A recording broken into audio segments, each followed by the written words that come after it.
So listen, brothers.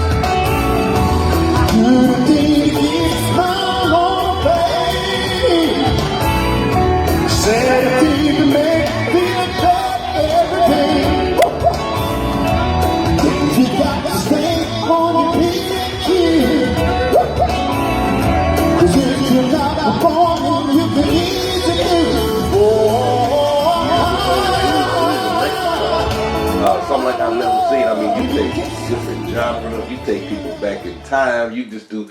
Where does this come from? Man, most of the music I do is music that I grew up on, you know. I mean, you know, I'm a little older than most people say I look, you know, thank God. But I do music that I enjoy, you know, and I try to, although I love a lot of different music, if it don't fit my voice, I try to avoid it. But the songs that I like, that I know people do, I don't do a lot of strange songs. Songs that are not familiar, in other words. Yeah. So I found that if I stay with songs that everybody seems to know, no matter what color they are, it works better, because when I do crowds that are like all white, I don't really have to change my music much, because they like the Commodores and Michael Jackson and Prince, you know, and they like Lakeside, you know, they like Earth, Wind and Fire, you know. So all the music that I know, they know, like, you'd be surprised, September, everybody loves September. Yeah. They rock to it. Yeah, I love it too. And so I just come out of myself with the songs that I enjoy singing, that I think they would like and that I know well. Or if there's something that's popular that people, that I think people like, and I think it fits my voice, I work on it for weeks to make sure I get it before I break it out. So that's just in me. How did you know, where did you learn how to control the crowd? Where did you learn the crowd control from? I mean, you are a professional. Well, you know what? I did bands back in my first band, I was 14 years old as a singer. You know, a little kid. My mama would let me go. You know, and I was going to tell you that I grew up singing in church. I've been a choir director, you know, as an adult, you know, for probably 15, 20 years. But I did bands back in the late 70s up through the 80s.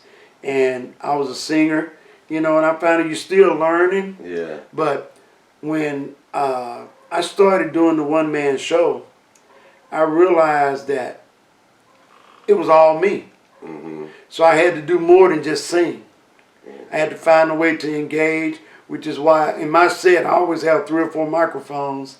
And I found that there's nothing more fun than, other than me singing, is giving somebody the microphone, whether they can sing or not. Okay, all right. See, yeah. I just did it at the gig I left a minute ago, and just let folks sing. And that engages them. Yeah. So it's one thing for you to do a great job, but it's another thing for you to pull them in and say, here, just take this microphone, sing that song, and I become the cheerleader. Yeah, okay. You know, so it becomes a factor that it brings another level of enjoyment to people, and that makes them want to call you back and want to have you where they would normally have somebody else. So I don't make it all about me. I make it about the people I'm entertaining. Yeah. And I think that's the difference in my show. How often do you do shows? I'm sure you're like booked all the time. Oh yeah. I mean, before COVID hit, I mean, I just give you, for an example, the month of December, holidays, I would probably have 5-6 days off the whole month, because people book Christmas parties every day of the week. You know? Weekdays included. Weekdays included. And you know, this is my full-time job now. I've been doing this show probably going on 16 years, but we're going on about 8 years as it being my full-time job. Yeah. And my wife's my manager, so she came from a business background, kind of like what you said with the Southern stuff. She came from a business background, so she handles all the business. Yeah. I don't talk to anybody business. I refer them to her, and I'm thankful that he did that, because she makes sure we get paid and that our business is taken care of, you know, when we go places, you know. So it's just, it's a blessing from God, man. That's all it is. I couldn't have even thought of this. But you know, as a believer, I've always been involved in church, you know, ministry. Even to this day, I'm the bass player at my church. I've been the sax player. I've been the horn. I've been the drummer. You know, just the handyman. But I never forgot about ministry. And so, you know, the Bible says that you delight yourself in what's mine. I give you what you want to do. But I wasn't expecting this. Yeah, yeah. That's what I'm trying to say here. There was a formula, I believe, for getting me here. And that was it. You know, my service to ministry, which I do right now.